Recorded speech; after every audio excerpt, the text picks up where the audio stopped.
তো hello guys, এই যে দেখছি আমরা লস্যি বানিয়েছি। তো তোমাদের ঘটনাটা আমি পুরো আগে থেকে বলি। আজকে বাড়িতে আমাদের মা ছিল না, তাই আমার আর বোনের মধ্যে একটা কাণ্ড এসছে। তাই আমরা দুজন মিলে বানিয়েছি ম্যাঙ্গো লস্যি।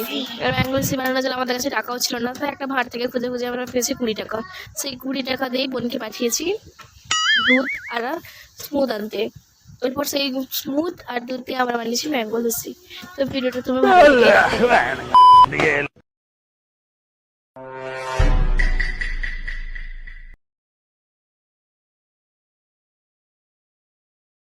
और अभी तो रुको, क्लाइमैक्स अभी बाकी है। तो रुको जरा।